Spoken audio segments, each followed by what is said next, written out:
Hello students, how are you all? I hope you all are fine. We have discussed clinical thermometer and laboratory thermometer and digital thermometer in our previous class, and now we will continue the same chapter, heat. Okay, so the topic is transfer of heat. Transfer of heat क्या होता है? Heat flows from a hot object to a cold object, or heat flows from an object at the higher temperature to another object which is at a lower temperature. यानी कि जो heat का transfer होता है वो hot से cold object की तरफ होता है, या फिर एक हायर टेम्परेचर वाले ऑब्जेक्ट से एक लोअर टेम्परेचर वाले ऑब्जेक्ट की तरफ होता है.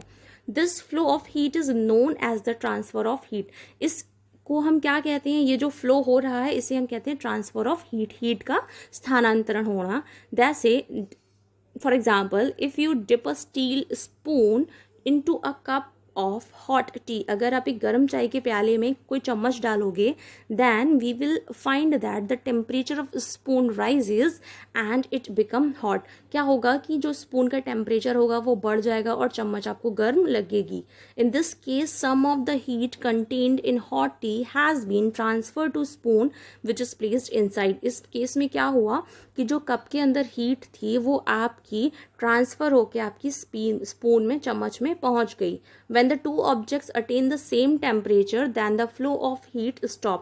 जब आपके दो ऑब्जेक्ट्स जिनको आप कांटेक्ट में ला रहे हो, अगर वो सेम टेम्परेचर पे हैं तो आपकी जो हीट है, जो फ्लो है, वो रुक जाएगा, नहीं होगा.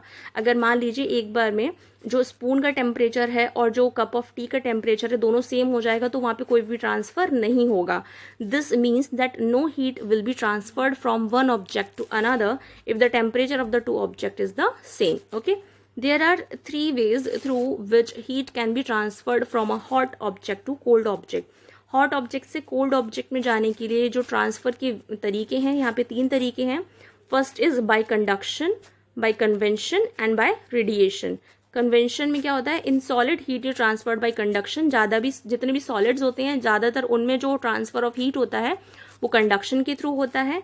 इन liquids and gas heat is transferred by convection, and in free space or vacuum heat is transferred by radiation. Okay, यानी कि जो आपका निर्वात होता है, जहाँ पे एयर नहीं होती, जहाँ स्पेस होता है, वहाँ पे जो ट्रांसफर होता है आपका, वो रेडिएशन के थ्रू होता है. Okay, now what is conduction? The mode of transfer of heat from hotter part of a material to its colder part of, or from a hot material to cold material in contact with it without the movement of material as a whole is known as conduction. In all the solids heat is transferred by the process of conduction. Solids में जो transfer है वो conduction के through होता है. यहाँ पे जो आपका ट्रांसफ़र ऑफ हीट होता है वो हॉटर पार्ट से आपके कोल्डर पार्ट की तरफ होता है, या फिर आपका जो मटेरियल ठंडा है उससे आपके जो गर्म मटेरियल है उससे ठंडे मटेरियल की साइड होता है. तो ये क्या होता है? कंडक्शन कहलाता है. Conduction and insulators of heat. Materials which allow heat to be conduct through them easily are conductors of heat. जो आपके मटेरियल्स अपने में से आसानी से हीट को प्रवाहित होने देते हैं, हम उनको बोलते हैं conductors of heat. And those metals are such as iron, copper, silver, aluminium. ये आपके कंडक्टर ऑफ हीट के एग्जाम्पल्स हैं. ये आपके गुड कंडक्टर ऑफ हीट कहलाते हैं. Okay, and bad conductor of heat are those material which do not allow heat to conduct through them easily. bad conductors क्या होते हैं हीट के? जो materials अपने आप में से हीट को आसानी से कंडक्ट नहीं होने देते हैं, प्रवाहित नहीं होने देते हैं. These materials are also known as insulators. इनको हम इंसुलेटर्स भी कहते हैं. Wood, plastic and glass are insulators of heat. आपकी लकड़ी हो गई, प्लास्टिक हो गई, क्योंकि ये कभी भी आसानी से गर्म नहीं होती है, इसीलिए हम बर्तनों का हैंडल हमेशा वुड का या प्लास्टिक का या ग्लास का रखते हैं, बिकॉज ये बहुत ही ज़्यादा पुअर कंडक्टर होते हैं हीट के. Okay, now use of good and bad conductors of heat. Cooking utensils are made from good conductors of heat. आपके जो भी बर्तन होते हैं किचन के वो बहुत ही अच्छे कंडक्टर्स होते हैं, तभी हम उनमें खाना बनाते हैं ताकि खाना कम हीट में, कम गैस में आसानी से बन जाए. Such utensils get heated up quickly. Food can be cooked efficient in shorter time. The utensils are generally made of copper, brass, steel, aluminium.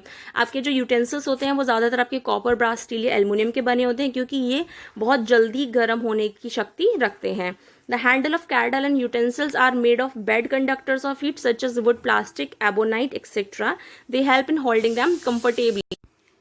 आपके जो केटल या कुछ ऐसे यूटेंसिल्स होते हैं जिनके हैंडल्स जो होते हैं वो आपके वुड के या प्लास्टिक के या एबोनाइट के बने होते हैं, जिससे कि क्या होता है, क्योंकि ये बेड कंडक्टर ही होते हैं हीट के, तो आप इनको आसानी से होल्ड कर सकते हो। Okay, woollen clothes are bad conductors. आपके जो वुलन क्लोथ्स होते हैं, ऊनी कपड़े होते हैं, ये भी आपके बैड कंडक्टर्स होते हैं, because woollen clothes are not actually warm, they do not allow heat to conduct away or to escape out and thus keep our body warm। क्या होता है कि आपके जो वुलन क्लोथ्स होते हैं ये एक्चुअली में खुद गर्म नहीं होते, ये आपको गर्म रखते हैं। ये क्या करते हैं कि ये हीट को अपने अंदर से कंडक्ट होने को अलाउ नहीं करते, इसीलिए आपकी बॉडी को गर्म रखते हैं। Building material like brick, asbestos, mud, grass etcetera are bad conductors of heat. आपके जो बिल्डिंग मटेरियल्स होते हैं ये भी आपके बैड कंडक्टर्स ऑफ हीट होते हैं, इसीलिए इनका घर बना होता है, क्योंकि जिससे कि जो आसानी से आपकी हॉटनेस है वो घर में एंटर ना करे। They do not permit heat and cold to pass through the walls of bricks. यानी कि ये आपकी वॉल्स, जो आपकी वॉल्स होती हैं, ईंटों की बनी दीवार होती है, ये आसानी से हीट या कोल्ड को घर में आने की परमिशन नहीं देती। They keep the house warm in winter. घरों में क्या, ये सर्दियों में क्या करता है, आपके घरों को गर्म रखता है। एंड कूल इन समर्स में ठंडा रखता है। Roof shades are made of asbestos for the same reason. इसीलिए आपकी जो रूफ शेड्स होती हैं, आपकी जो छतें होती हैं, वो आपकी एस्बेस्टॉस की बनी होती हैं। Hair and the fur of animals are bad conductors of heat. आपके जो एनिमल्स के हेयर्स होते हैं, फर होते हैं, ये भी बैड कंडक्टर्स ऑफ हीट होते हैं। They protect them from cold. ये उनको ठंड से बचाते हैं। जैसे कि क्या होता है, उनका जो भी बॉडी की हॉटनेस होती है वो उसे बाहर नहीं आने देते, और जो बाहर का उनका कोल्ड क्लाइमेट में जो ठंडा मौसम है उससे उनको बचाते हैं। Vehicles carrying inflammable materials such as petrol are covered with materials of bad conductors of heat। आपका जो व्हीकल्स होते हैं जिनमें आपका इन्फ्लेमेबल मटेरियल होता है, जैसे पेट्रोल होता है, तो वो आपका ऐसे मटेरियल से कवर्ड होता है जो कि बैड कंडक्टर्स होते हैं हीट के। अगर ऐसा नहीं होगा तो क्या होगा, the petrol gate heated up and catch fire. तो पेट्रोल आपकी बहुत ज़्यादा जल्दी गर्म हो जाएगी और वो आग पकड़ लेगी। इसीलिए जो मटेरियल जिससे वो बने होते हैं, जिससे वो कवर्ड होते हैं, वो आपके हीट के बहुत बुरे कंडक्टर्स होते हैं। ओके, नाउ कन्वेक्शन क्या होता है, the mode of transfer of heat from the hotter part of a fluid to its colder part by the movement of the liquid itself is known as convection। यानी कि ये आपका liquids और gas में पाया जाता है। इसमें भी सेम होता है, ये आपका हॉटर पार्ट से कोल्डर पार्ट की तरफ मूवमेंट करते हैं, इनको हम कन्वेक्शन कहते हैं। The transfer of heat by convection can be take place only in liquids and gas. It is due to the reason that the particles in liquids and gas can move about freely. ऐसा सिर्फ केवल liquid और gas में ही क्यों होता है, क्योंकि इनके जो पार्टिकल्स होते हैं वो आसानी से मूव कर सकते हैं। Okay, so the transfer of heat by convection cannot take place in solids because the particle in solid are fixed at a place and cannot move about freely।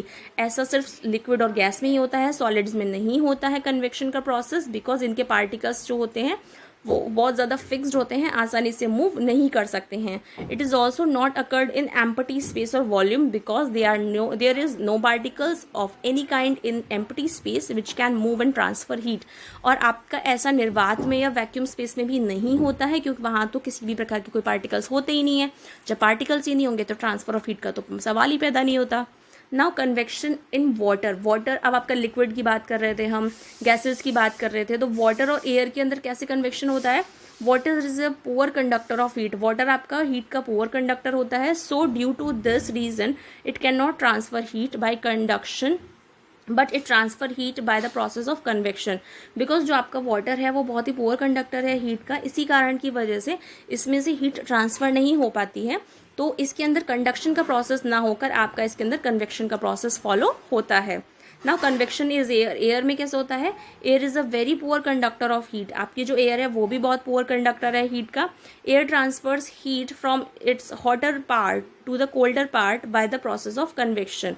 इसमें भी आपकी जो हीट है वो हॉटर पार्ट से colder part की तरफ होती है, इसीलिए हम इसे कन्वेक्शन ऑफ एयर कहते हैं। Okay, now see and land breezes. आपकी जो समुद्री हवाएं होती हैं या जो आपकी स्थानीय हवाएं होती हैं, उनके अंदर क्या प्रोसेस होता है। The blowing of sea breeze and land breezes coastal areas is generally occur due to the convection of heat in air. आपकी जो हवाएं बहती हैं, चाहे समुद्री हों चाहे स्थानीय हवाएं हों, आपकी ये जो हवाएं बहती हैं ये भी convection of heat and air का ही नतीजा है। इसमें क्या होता है कि जब आपकी समुद्री हवाएं स्थानीय जगह पे आती हैं तो क्योंकि वहाँ वो पानी के ऊपर से आई हुई होती हैं तो वो ठंडी होती हैं, और जब स्थानीय हवाएं जाती हैं क्योंकि ये रेत के ऊपर से जा रही हैं तो ये गर्म होती हैं। ओके, तो इस तरह से एक दूसरे को ट्रांसफ़र करके हीट को ठंडा गर्म करते हैं। In coastal areas, during the daytime, the breeze generally flow from the sea toward the land, and during the night time, blow from the land toward the seas. यानी कि कोस्टल एरियाज में क्या होता है कि दिन के समय में जो हवाएं होती हैं वो आपकी सी से, समुद्र से ज़मीन की तरफ, लैंड की तरफ जाती हैं, और रात के समय में ये आपकी बहती हैं लैंड साइड से सी साइड की तरफ। Okay, sea and land breezes are actually convection of heat. ये ऐसा क्यों होता है? कन्वेक्शन ऑफ हीट की वजह से होता है। ड्यूरिंग द डे, दिन के समय में, the land heat up more than water, क्योंकि दिन के समय में क्या होता है कि जो आपकी लैंड्स होते हैं वो आपकी वाटर से ज़्यादा हीट होते हैं, गर्म होते हैं। Due to this the air over the land become hotter and lighter and rise up. इससे क्या होता है कि जो आपका लैंड के ऊपर की हवाएं होती हैं वो धीमे धीमे गर्म होती जाती हैं और ऊपर की तरफ उठती जाती हैं। So the air from the sea which is cooler and heavier rushes to take the place created by the hot rising air. यानी कि एक बार जब आपकी गर्म हवा ठंडी होकर, गर्म हवा ऊपर उठ गई तो क्या होगा कि जो आपके समुद्र के ऊपर की हवाएं होंगी, ठंडी हवाएं, क्योंकि वो भारी होंगी तो वो आपकी लैंड की साइड जो एम्प्टी एरिया हो गया वहाँ आकर उसकी जगह ले लेती हैं। Therefore a sea breeze blow during the day. इसीलिए हम कहते हैं कि दिन के समय में सी ब्रीज बहती हैं। Okay, and during the night the land loses heat faster. जो लैंड होता है वो ठंडा होने लग जाता है और जो पानी होता है वो भी उससे भी ज़्यादा ठंडा होने लग जाता है। And air over the sea is now warmer due to which it rises up and the cooler air over the land rush to take is place. Therefore we observe land breeze at night. इसीलिए जो land breeze होती है वो ज़्यादा ठंडी हो जाती हैं in comparison of sea water. इसीलिए हम कहते हैं कि रात के समय में लैंड ब्रीज ही बहती हैं। Okay, now what is radiation? Radiation क्या होता है? The mode of transfer of heat through which heat energy from a hot body to a cold body by means of heat rays without any material medium between them is known as radiation। यानी कि यहाँ पे आपका जो heat का transfer है वो radiation के थ्रू होता है from colder body to hotter body, और ये जो ट्रांसफ़र होता है वो रेज के थ्रू होता है, किरणों के थ्रू होता है, और इनके बीच में जो मीडियम होता है वो कोई मटेरियल होता, मतलब इसमें के बीच में कोई मटेरियल नहीं होता। ठीक है, यानी कि जहाँ पीछे हमने देखा कि एक सब्सटेंस से दूसरे सब्सटेंस में जाने के लिए वो पार्टिकल्स की हेल्प ले रहे थे, यहाँ पे कोई भी मीडियम नहीं है। For example the sun heats reach the earth by the process of radiation. जो सूरज की गर्मी है जो पृथ्वी तक आती है वो रेडिएशन के थ्रू आती है। And the sun is very far away from the earth. आपका जो सन है वो अर्थ से बहुत दूर है। And there is mainly an empty space, और इसके बीच में क्या है? एक एम्प्टी स्पेस है, निर्वात है between the sun and the earth. Even then the heat from the sun reaches the earth. This is due to the fact that the sun, being extremely hot, emits invisible heat radiation in all direction।